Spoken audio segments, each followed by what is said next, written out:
Alhamdulillah alladzi arsala rasulahu bil huda wa dinil haqq liyudhhirahu 'ala ad-din kullih. Allahumma shalli wa sallim ala sayyidina Muhammadin wa ala alihi wa sahbihi wa man sara ala darbihi ila yaumiddin wa alaina ma'ahum wa fihim bi rahmatika ya arhamar rahimin. Amma ba'd. Terima kasih kepada pengurus majelis, kepada barisan penganjur program Majelis Ilmu, Majelis Zikir, Majelis Salawat pada malam hari ini, mahasiswa dan mahasiswi, hadirin dan hadirat, para pensyarah yang saya hormati. Manusia menempati tempat pertama di antara sekian ramai makhluk yang diberi perhatian dan keutamaan lebih oleh Allah Subhanahu wa Ta'ala. Walaupun di situ ramai ciptaan-ciptaan Allah Subhanahu wa Ta'ala, antara ciptaan yang bernyawa atau yang tidak, yang berakal dan juga yang tidak, namun keseluruhan ciptaan Allah Subhanahu wa Ta'ala dicipta hanya semata-mata untuk mengenali Allah, bertasbih kepada Allah, mengagungkan Allah, baik mempunyai taklif untuk beribadah seperti manusia dan jin, seperti malaikat, ataupun yang tidak. Semua makhluk beribadah kepada Allah Subhanahu wa Ta'ala. Wa in min syai'in illa yusabbihu bihamdih. Segala sesuatu itu bertasbih kepada Allah. Segala sesuatu merangkumi makhluk yang berakal dan yang tidak, karena namanya sesuatu merangkumi semua makhluknya Allah. Bahkan di dalam Al-Quranul Karim juga disebutkan bahwasanya petir pun juga bertasbih. Wa yusabbihur ra'du. Dalam Quran pun ada surat namanya surat Ar-Ra'd yang artinya petir. Itu pun juga beribadah kepada Allah Subhanahu wa Ta'ala. Pernah satu hari baginda Rasulullah lalu di sebuah lorong, dan ketika lalu di lorong itu dan mengambil batunya, batu itu pun bertasbih kepada Allah Subhanahu wa Ta'ala. Yusabbihu lillahi ma fis samawati wa ma fil ardh. Bertasbih kepada Allah semua yang di langit dan semua yang ada di bumi. Daripada sekian ramai makhluk yang dicipta oleh Allah, yang semuanya tanpa terkecuali beribadah kepada Allah Subhanahu wa Ta'ala dan diperintahkan untuk beribadah kepada Allah, namun hanya dua makhluk sahaja yang menyikapi perintah Allah untuk beribadah, ada yang taat, ada yang ingkar, yaitu jin dan manusia. Selain daripada dua makhluk ini, semuanya beribadah kepada Allah, semuanya mengabdikan diri kepada Allah Subhanahu wa Ta'ala. Dimuliakan manusia ini berbandingkan dengan makhluk-makhluk yang lain disebabkan oleh karena rahasia penciptaan manusia itu yang dicipta langsung oleh Allah, diberi perhatian langsung oleh Allah, yang tidak seperti yang lainnya berbandingkan jin termasuk juga malaikat. Di dalam Al-Quran Allah ada meletakkan satu surat dan dinamakan surat itu surat Insan. Di dalam surat Al-Quran juga disebutkan surat Al-Jin, merujuk kepada dua makhluk yang diberi keistimewaan oleh Allah berbandingkan makhluk yang lainnya, yaitu keistimewaan akal pikiran. Akal adalah alat untuk berpikir, dan ia dijadikan oleh Allah untuk mengenali Allah melalui ciptaannya dengan bertafakkur. Oleh sebab itu di dalam Al-Quranul Karim banyak disebutkan oleh Allah anjuran, perintah untuk berpikir, sehingga dipersoal oleh Allah, kalau orang tak mau berpikir, apalah taklid, kamu tak mau berakal, tak mau berpikir. La'allakum tatafakkarun, semoga kamu beribadah kepada Allah dengan bertafakkur. Apa itu Al-Quran? Bukankah sepatutnya kamu bertadabbur, bertafakkur tentang Al-Quran? Sehingga banyak di dalam Al-Quran ini digunakan ayat oleh Allah Subhanahu wa Ta'ala yang mencabar kepada manusia dan jin untuk menggunakan akal pikirannya Karena itulah yang menyebabkan perbedaan antara manusia dengan makhluk yang lainnya. Ketika manusia enggan menggunakan akal pikirannya, maka kedudukan manusia itu akan jatuh hina. Bukan di antara manusia saja, tetapi dia hina dan lebih hina daripada binatang. Disebabkan oleh karena akal pikiran yang diberikan oleh Allah, yang sepatutnya dengan akal dia kenal kepada Allah, yang sepatutnya dengan akal dia mendapat petunjuk, terpandu untuk makrifah kepada Allah, maka dia akan lebih jatuh kedudukannya berbandingkan binatang, karena binatang tak punya akal. Walaqad dara'na li jahannama katsiran minal jinni wal ins lahum qulubun la yafqahuna biha wa lahum adhanun la yasma'una biha wa lahum a'yunun la yubsiruna biha ulaika kal an'ami bal hum adall. Kami penuhi neraka jahanam ramai daripada jin dan manusia. Apa sebabnya neraka jahanam dipenuhi dengan jin dan manusia? Yang pertama, mereka ada hati, tapi mereka tak mau paham, tak mau berfikir, tak mau berakal. Mereka ada telinga, tapi mereka tak mau mendengar. Mereka ada mata, tapi mereka tak mau melihat. 3 anggota ini disebutkan oleh Allah, yang ketiga-tiga anggota ini juga ada pada makhluk yang lainnya daripada golongan binatang. Mereka binatang ada hati, mereka ada telinga, mereka pun juga ada mata.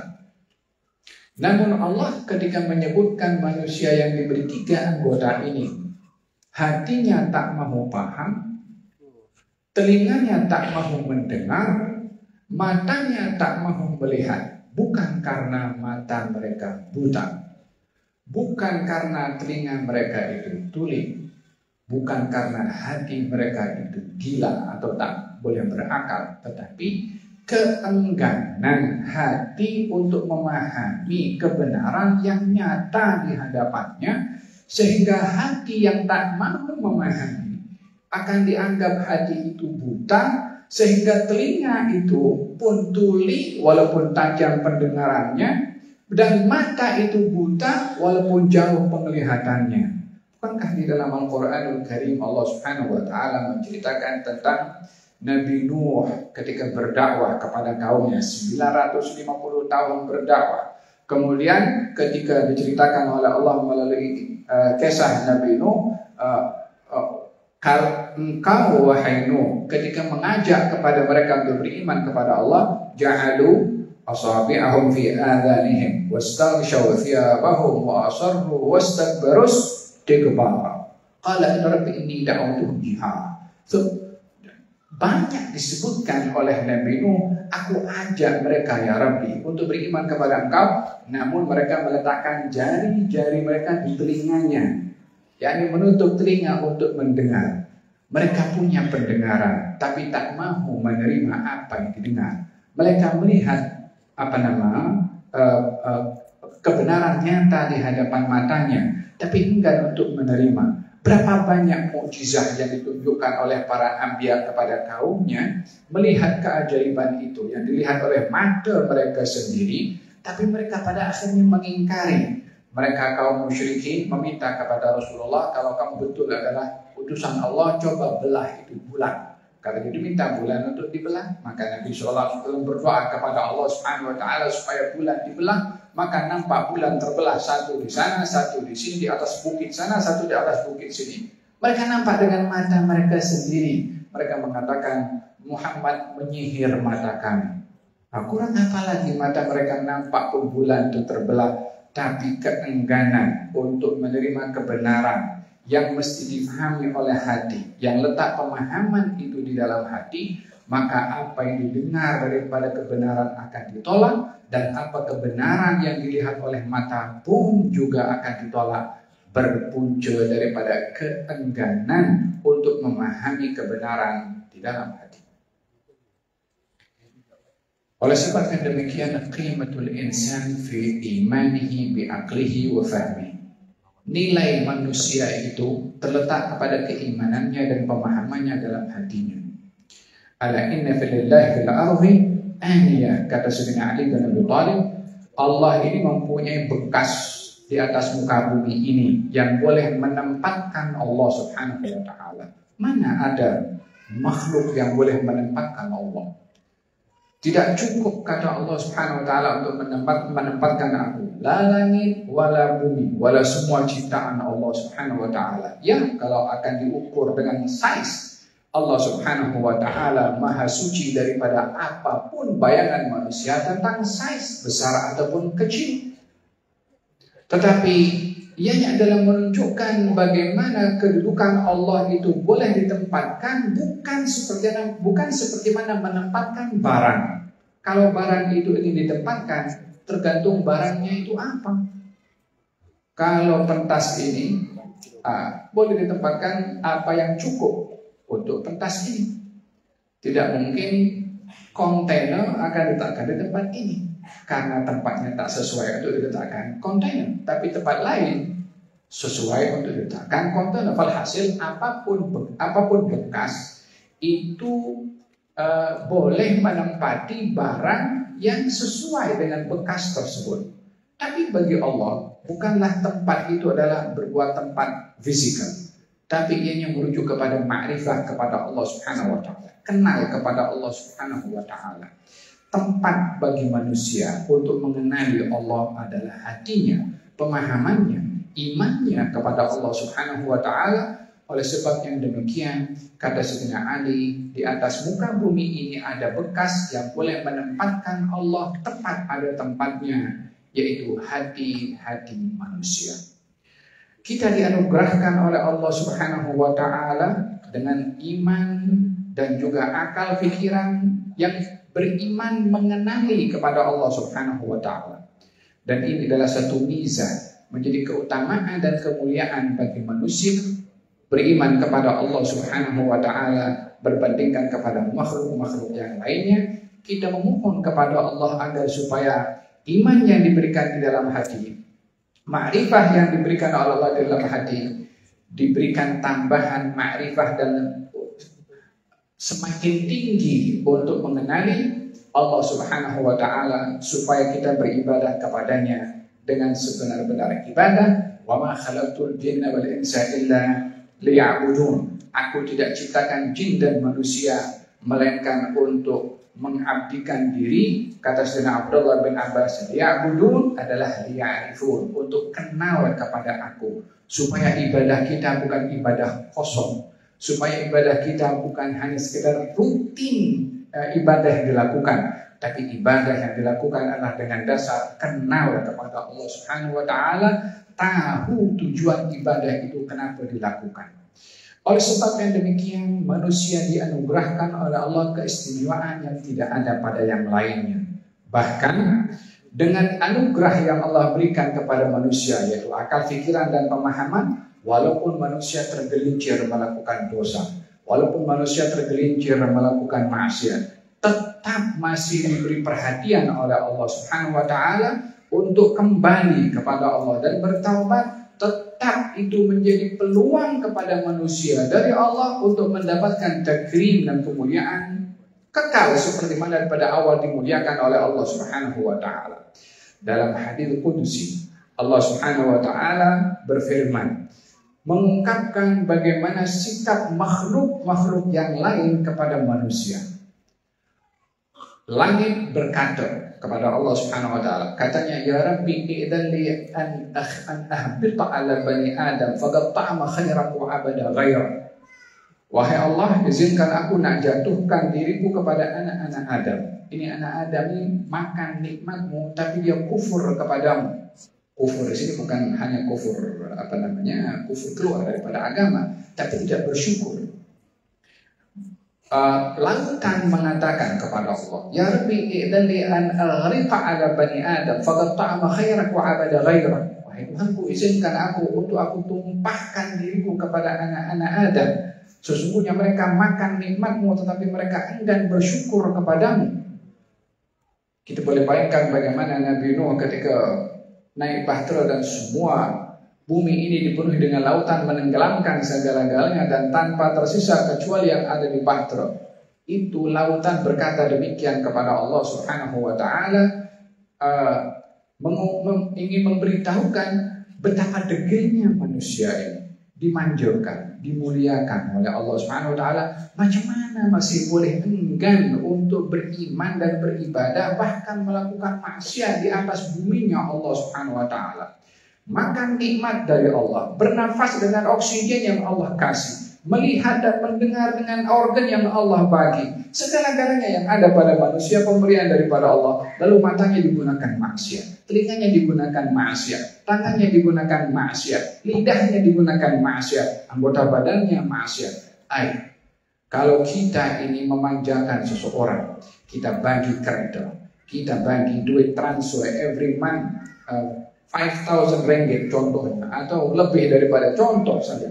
Kemudian bagi bodyguard, bagi segala-galanya. Lalu kereta dihentamkan kepada tiang. Duit digunakan untuk hal-hal yang tidak baik. Kemudian segala apa yang dikasih digunakan untuk hal yang tidak baik. Kira-kira yang memberi ini kata kepada dia, oke, teruskan, silakan. Kata macam itu, atau dia marah, atau dia stop pemberian. Of course dia tak akan teruskan kepada perangai orang yang seperti ini.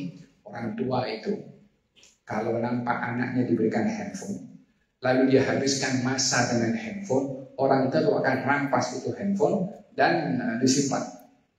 Budak kecil kalau banyak melakukan hal yang tak baik dengan alat mainan yang diberikan, maka akan diambil untuk disimpan supaya tidak memudaratkan. Tidak mungkin seorang ibu atau ayah mengatakan kepadanya, oh silakan, teruskan sampai rosak engkau punya mata. Tak mungkin akan berkata demikian. Betul tidak? Ini kan antara manusia dengan manusia. Coba kita dengan Tuhan. Apa yang tidak diberikan oleh Allah kepada kita? Daripada semua apa yang kita ada. Semuanya pemberian daripada Allah. Lalu bagaimana kita menggunakan semua pemberian daripada Allah Subhanahu wa taala dibandingkan dengan kalau manusia yang memberi kepada orang lain segala-galanya dan menggunakan untuk hal yang tidak baik. Ini ungkapan langit, gunung dan juga lautan. Kata gunung mengatakan, ya Rabbi idzan li an akhirra ala bani Adam faqad ta'ama khairaku abada ghaira. Ya Allah, izinkan aku cabut diriku untuk aku jatuhkan kepada anak-anak Adam. Mereka makan nikmatmu, tapi mereka kufur dan tidak bersyukur kepadamu. Agaknya, kalau manusia yang degil seperti ini, yang makan nikmat dan digunakan untuk maksiat, layak untuk dihukum atau tidak? Layak untuk dihukum. Tapi kira-kira pembelaannya Allah kepada manusia tadi yang degil, yang nakal tadi, jawaban Allah kepada tiga makhluk dari gunung, lautan, dan juga langit, kira-kira apa jawabannya? Mereka tiga makhluk ini berkata demikian kepada Allah karena ingin membela haknya Allah, ingin mengekalkan keagungan Allah supaya disikapi oleh hambanya dengan ibadah dan taat, bukan dengan sebaliknya. Kalau kita sebagai anak atau sebagai murid, ada orang lain yang menyakiti guru kita, ada orang lain yang menyakiti orang tua kita, kita bela atau tidak? Kita punya orang tua dan kita punya guru, pasti kita bela.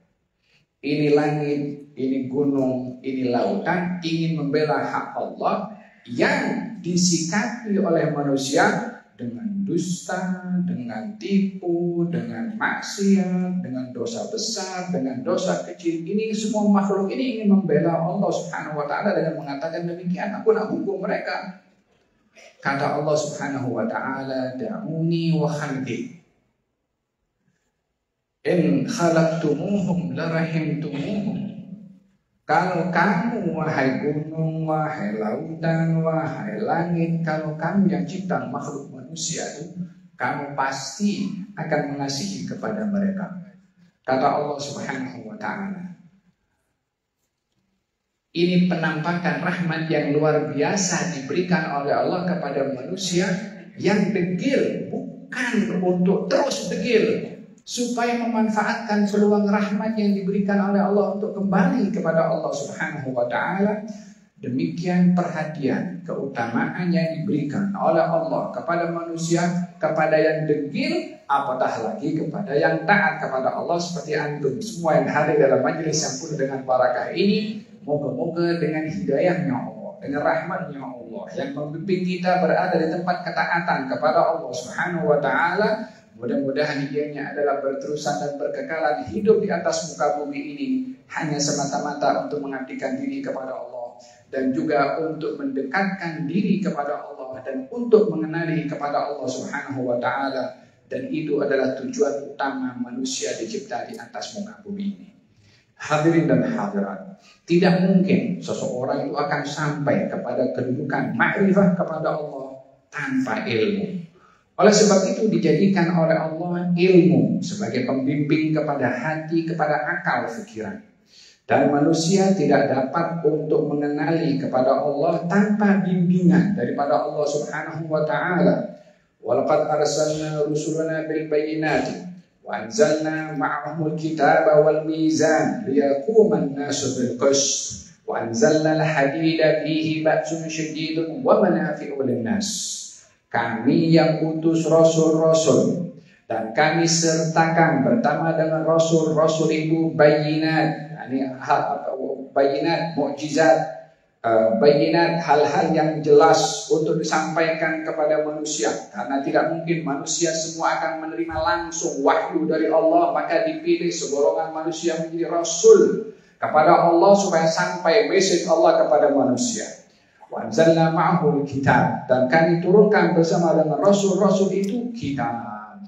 Untuk apa? Membimbing akal pikiran, membimbing hati nurani supaya tak ada sesiapa mengenali kepada Allah melainkan dengan kitab yang diturunkan oleh Allah Subhanahu wa taala.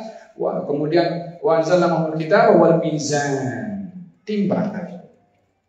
Timbangan dengan akal pikiran yang terpandu dengan wahyu tadi. Kalau tidak, akal pikiran tidak boleh mengenali kebenaran tanpa dibimbing oleh wahyu. Berapa banyak orang yang hidup di zaman Nabi yang mereka berakal tapi menyembah kepada berhala dan mengatakan bahwasanya berhala ini adalah wakil daripada Tuhan. Ada yang mengatakan malaikat anak perempuan Tuhan. Ada yang mengatakan ini Tuhan ada banyak. Tuhan yang tertinggi, ada Tuhan yang rendah. Tuhan yang rendah ada beberapa peringkat. Hubal yang terkedepan. Walhasil mentality yang sombong. Mereka bukan gila. Mereka bukan tak berakal. Ada akal, cuma tak dipandu oleh wahyu. Ada akal, tak mahu menerima bimbingan yang datang dengannya Nabi Muhammad SAW, sehingga akalnya menyesatkan. Apa sebabnya? Karena akal bila tidak dipandu oleh wahyu, dia akan dipandu oleh syaitan. Dia akan dipandu oleh hawa nafsu. In yattabi'una illa dhanna wa ma tahwal anfus. Walaqad ja'ahum min rabbihimul huda. Mereka orang-orang kafir itu yang mengatakan Lata, Uzza, Al-Manah dan macam-macam Tuhan yang disembah oleh mereka. Mereka hanya mengatakan itu semua berdasarkan hawa nafsu. Yakni merjeknya akal, sandarannya akal adalah hawa nafsunya. Ma lahum bihi min ilmin illa ittiba'ad dhann wa inna adh-dhanna la yughni min al-haqqi syai'an. Mereka hanya berpandukan kepada hawa nafsu, yakni akalnya itu hanya bergantung kepada hawa nafsunya. Kesimpulan apa yang saya sampaikan di sini adalah mengenai pentingnya ilmu yang berdasarkan dengan wahyu untuk membimbing akal untuk kenal kepada kebenaran, dan mana-mana akal pikiran untuk sampai kepada kebenaran tanpa dibimbing oleh wahyu adalah perkara yang dusta dan tipu belaka. Bersempena dengan hari guru yang tidak terlepas daripada ilmu, kita perlu untuk memahami hala 7 perjalanan hidup ini dengan ilmu dan bimbingan daripada guru yang mengajarkan ilmu, supaya kita tidak tergelincir kepada satu situasi dan keadaan semangat mencari ilmu tanpa memastikan sumber ilmu itu daripada mana. Seperti mana saya katakan tadi, ada orang menjadikan sumber ilmunya prasangkanya, ada orang menjadikan sumber ilmunya hawa nafsunya, sehingga tak tertumpu kepada kebenaran yang lebih dahsyat dan lebih teruk. Mereka mendakwa mereka benar. Mereka hanya mengatakan, inna wajadna aba'ana, kita dapat untuk nenek moyang kita macam ni, so kita ikutlah apa mereka punya buat. Tak ada sebab lain. Dan baginda Rasulullah SAW meletakkan tajuk risalahnya, innama bu'ithtu mu'alliman. Saya ini diutus oleh Allah sebagai cikgu, sebagai guru. Ianya adalah status yang begitu mulia, tetapi kena diperhatikan guru itu pada apa? Of course, yang namanya guru itu tidak sama. Guru yang mengenalkan kita kepada Tuhan beza dengan guru yang mengenalkan kita kepada ilmu-ilmu yang lain. Walaupun semuanya guru, walaupun semuanya dihormati. Oleh hal dikatakan kadal mu'allimu an yakuna rasulah. Hampir saja guru itu menjadi rasul.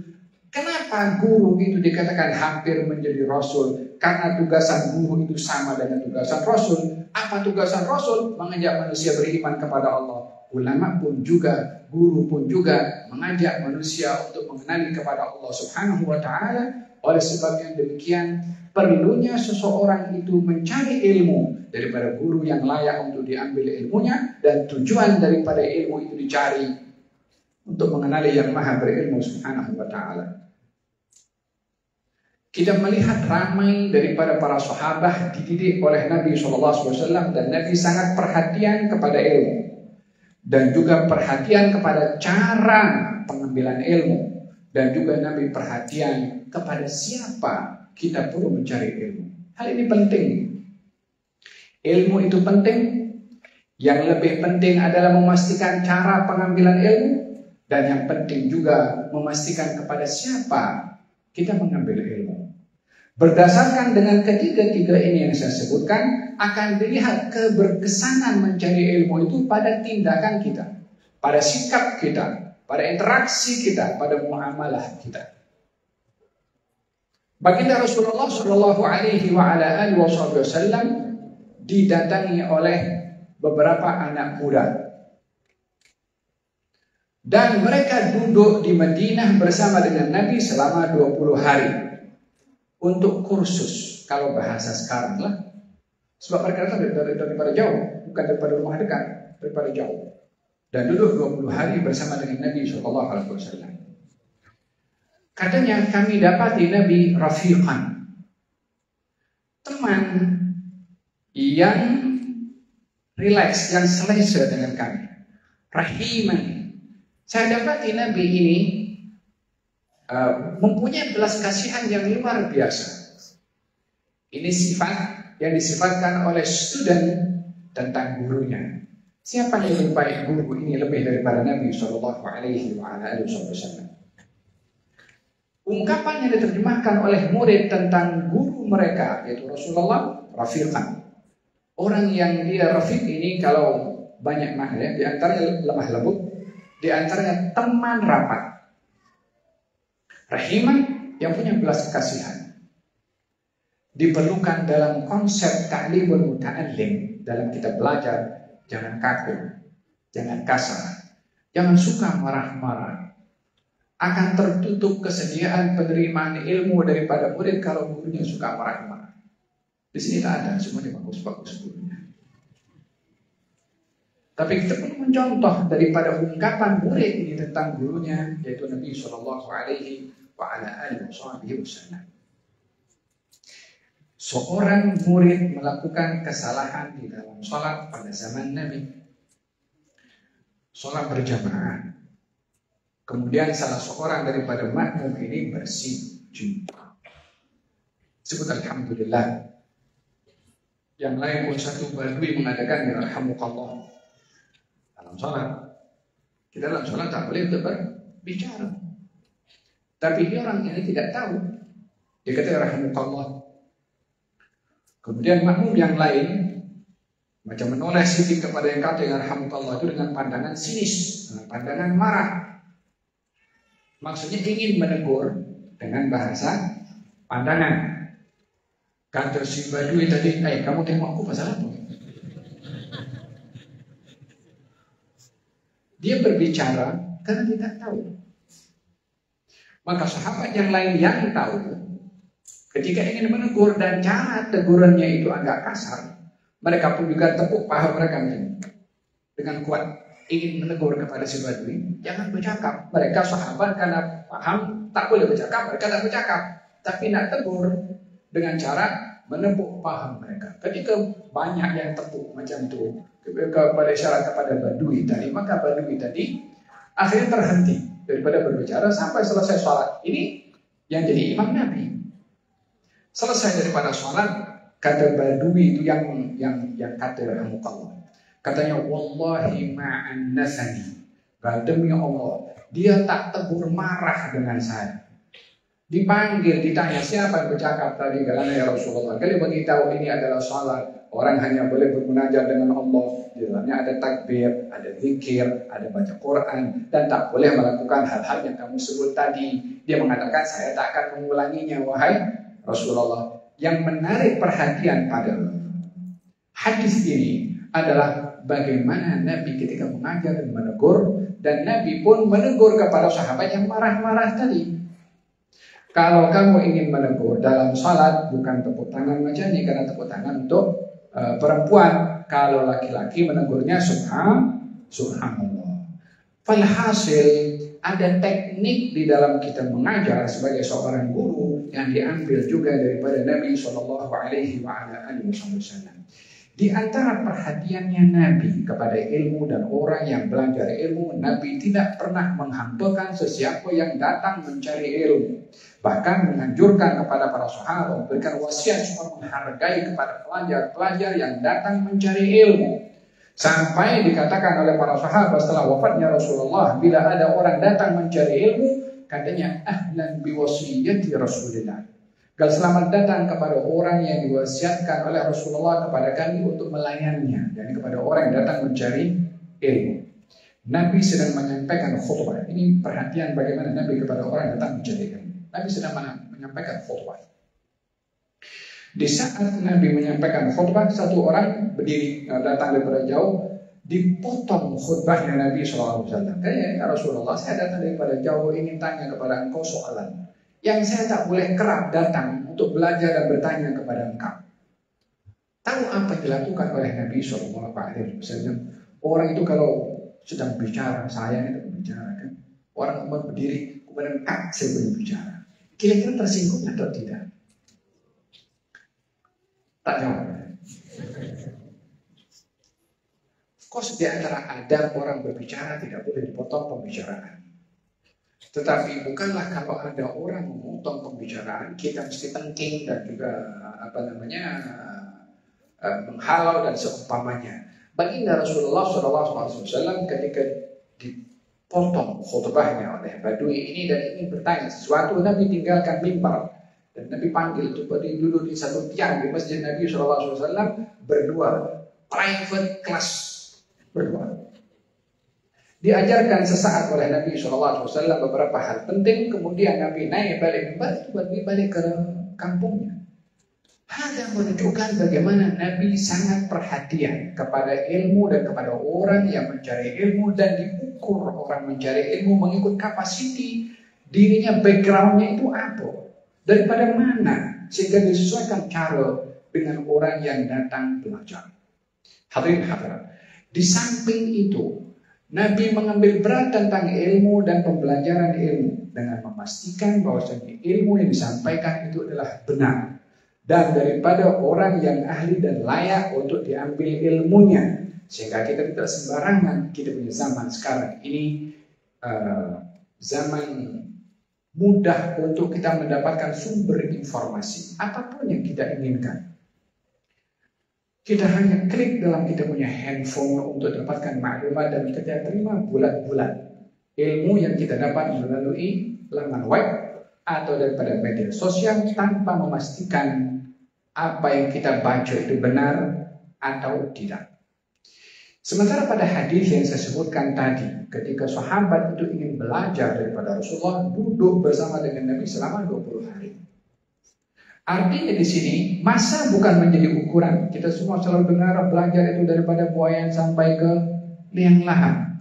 Masa bukan berapa lama bukan menjadi ukuran yang utama. Semakin lama kita belajar, semakin banyak ilmu kita dapat. Tapi problemnya adalah kalau orang mengambil ilmu tanpa belajar, tanpa bersuhbah. Ini orang dua sahabat ini datang kepada 20 hari bersuhbah dengan Nabi, duduk di hadapan Nabi, mendengarkan ilmu langsung daripada Nabi Shallallahu Alaihi Wasallam, karena ilmu itu ada di dada, bukan pada yang ditulis. Bahwa ayatun bayinatun fi suduril ladina utul ilma. Ilmu itu adalah tanda-tanda kebesaran Allah yang diberikan di dada orang-orang yang diberi ilmu. Sehingga dengan demikian tidak murah ilmu itu untuk hanya didapat maklumannya melalui kita punya handphone tanpa kita memastikan siapa yang berbicara, siapa yang tulis. Lihat kata Ibn Sirin mengatakan inna hadzal ilma dinun fanzuru amman ta'khuduna dinakum. Ini ilmu adalah agama kamu. Adalah kamu memastikan daripada siapa kamu itu mengambil ilmu. Jadi bukan main kutip saja macam itu. Coba kalau kita sakit gigi, masuk ke Google, masuk Google sini. Kita cari lagi. Oh ya, caranya kita kena ambil alat itu, alat yang untuk gigi untuk bor itu kan. Boleh kita buat sendiri? Of course boleh. Kita akan pergi kemana kalau kita sakit gigi? Bukan pergi ke klinik untuk kita sakit demam. Kita pergi ke klinik dentist. Apa sebabnya? Dia pakar dalam gigi. Sama juga dalam ilmu agama, karena rujuk kepada pakarnya. Kenapa dalam ilmu dunia kita pergi kepada orang yang pakar dan ahli? Dalam ilmu agama kita cek Google, mana fatwa yang agaknya saya cocok. Dia yang jadi ulama itu untuk pilih-pilih suka-suka. Kalau nampak ada di berat ini tak senang. Jadi yang kedua, bukankah ini realiti yang berlaku kepada zaman sekarang? Orang kalau ingin mendapatkan maklumat, kadang-kadang mencari ilmu itu bukan ingin dicari ilmunya, cari apa yang dia nak. Ada pendapat tidak dibenarkan sebenarnya keinginan. Oleh sebab itu perlu juga mencari ilmu dengan cara yang ilmu itu patut untuk dicari. Sayyidina Abu Bakar As-Siddiq radhiyallahu anhu membaca ayat Al-Quran. Ketika sampai kepada ayat wa fakihatan wa abba, wa fakihatan wa abba, ditanya, ya Abu Bakar, apa itu abba? Kalau fakihah, buah-buahan. Kalau abba itu apa artinya? Katanya, ayu sama'in yudhilluni wa ayu ardin taqilluni an aqula fi kitabillah ma la a'lam. Mana boleh ada langit yang menaungi saya dan bumi yang menempati saya untuk saya bercakap kepada firman Allah apa yang saya tak tahu. Yang ingin bagi tahu, saya tak tahu maknanya. Cuma bahasa mengatakan tak tahu itu dengan mengatakan mana boleh langit yang melindungi saya, mana ada makhluk yang tak dilindungi oleh langit, dan mana ada makhluk yang tidak ditadahi oleh bumi. Ini langit-langitnya Allah, bumi-buminya Allah. Macam mana ada bercakap sesuatu yang berkaitan dengan firman Allah yang tidak tahu apa maksudnya. Menunjukkan betapa hati-hatinya para sahabat ketika ingin menyampaikan hal yang terkait dengan wahyu, terkait dengan Al-Quran, dan terkait dengan sabda Nabi Shallallahu Alaihi Wasallam. Coba kita punya zaman sekarang. Oh, hadis ini dhaif. Oh, hadis ini maudhu. Oh, hadis ini tak boleh pakai. Semudah itu kan seseorang itu untuk menilai sesuatu dengan hanya nukil daripada internet. Oh, hadis seperti ini. Rujuk kepada orang yang ahli untuk kita dapat informasi yang betul-betul akurat dan benar supaya kita tak tergelincir menghukum sesuatu dengan kejahilan. Saya bagi contoh sebagai penutup terkait dengan pentingnya menyikat kepada ilmu. Seorang sahabat Nabi SAW luka kepalanya karena perang. Kemudian malam itu dia dalam keadaan janabah. Dia sholat subuh. Dia tanya, saya nak sholat subuh, tapi ini luka. Kalau saya mandi, ini luka akan semakin parah karena kena air. Jadi macam mana? Hal tak boleh. Syarat salat itu adalah bersih daripada hadas kecil dan hadas besar. Betul atau tidak? Betul. Syarat salat memang begitu. Tapi adakah dalam kondisi seperti ini juga mesti dikenakan kepada orang itu untuk mengangkat hadas kecil dan hadas besarnya dengan mandi? Yang menjawab hanya tahu sepotong daripada ayat itu. Wa in kuntum junuban Kalau kamu dalam keadaan junub, dalam kamu mandi. Dia kata ini ayat Quran. Dia yakin untuk menjawab. Tapi batasan ilmunya sebatas itu saja. Tidak dipahami kalau dalam keadaan darurat, bagaimana penjelasan Nabi SAW, orang itu pun mandi, air kena kepada tempat lukanya, luka makin parah, orang itu meninggal dunia. Apa sebabnya? Jawaban atas soalan tanpa dasar ilmu yang benar. Bagaimana jawaban boleh membunuh kepada orang itu? Bagaimana kejahilan seseorang untuk menjawab kejahilannya, kebodohannya, menyebabkan hilangnya nyawa orang. Kata Nabi, qataluhu qatalahullah. Jawabannya orang itu membunuh kepada dia. Dan Allah akan memerangi kepada dia yang menjawab tadi itu. Kenapa kalau dia tak tahu dia bertanya? Innama syifa'ul ayyi as-su'al. Obat orang yang tak tahu itu adalah bertanya. Demikian sabda Nabi sallallahu alaihi wasallam. Hadirin hadirat yang dirahmati oleh Allah Subhanahu wa taala, kita ingin menghidupkan meraihkan hari guru yang kita lalui beberapa waktu yang lalu dengan kita memastikan ilmu yang kita cari, tujuan daripada mencari ilmu, objektif ilmu yang kita dapat, hak ilmu yang sudah kita dapat, apa yang harus kita lakukan, daripada mana ilmu ini kita dapat, siapa rujukannya untuk kita mendapatkan ilmu, semua itu bahagian daripada tanggung jawab kita, dan antum semua berada di tempat yang hari-hari antum berhadapan dengan ilmu. Ini adalah peluang besar bagi antum, dan saya yakin dengan berbagai jurusan daripada semua yang hadir di sini, semua adalah bahagian daripada ilmu yang diberikan oleh Allah Subhanahu wa taala. Yang belajar ilmu engineering, yang belajar manajemen, ataupun yang belajar ekonomi atau undang-undang, ataupun yang dirasa Islamiyah dan berbagai macam jurusan, pastikan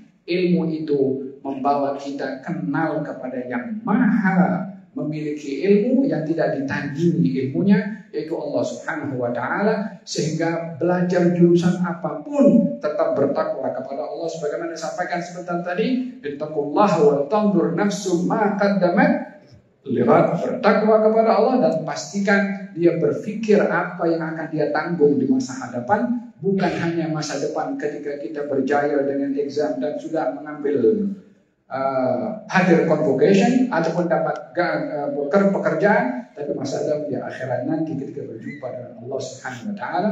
Kita berdoa di majelis yang penuh dengan barakah ini, mudah-mudahan ilmu yang kita cari adalah ilmu yang bermanfaat.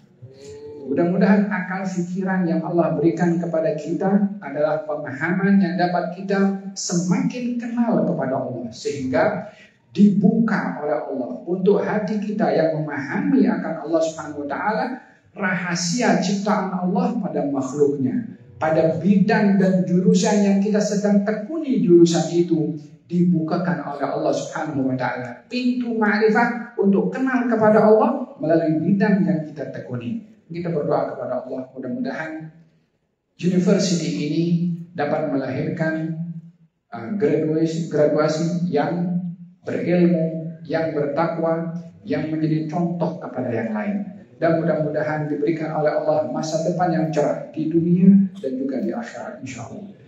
Pensyarah-pensyarahnya diberikan ganjaran oleh Allah, ganjaran orang-orang yang berilmu, ganjaran cikgu yang mengajar dengan ikhlas kepada anak muridnya, sehingga digolongkan oleh Allah dalam golongan orang-orang yang mendapatkan pahala berterusan karena jasa menyampaikan ilmu kepada anak muridnya. Ya Rabbal Alamin, berikan kepada mereka keterusan dan keikhlasan, tambahkan ilmu kepada mereka, berikan kepada pelajar-pelajar yang cepat dalam menangkap dan memahami, sehingga menjadi orang-orang yang berilmu dan beramal dengan ilmu. Ya Arhamar Rahimin, Allahumma jam'ana hadha jam'an marhuma wa tafarruqana min ba'dihi tafarruqan ma'suma wa la taj'alna wala minna wala hawalaina syaqiyan wala mahruman ya Arhamar Rahimin. Sebagaimana Engkau himpunkan kami dalam majlis zikir, ya Allah, sebagaimana kami menyebut namamu, berzikir kepadamu, sebutlah nama kami juga.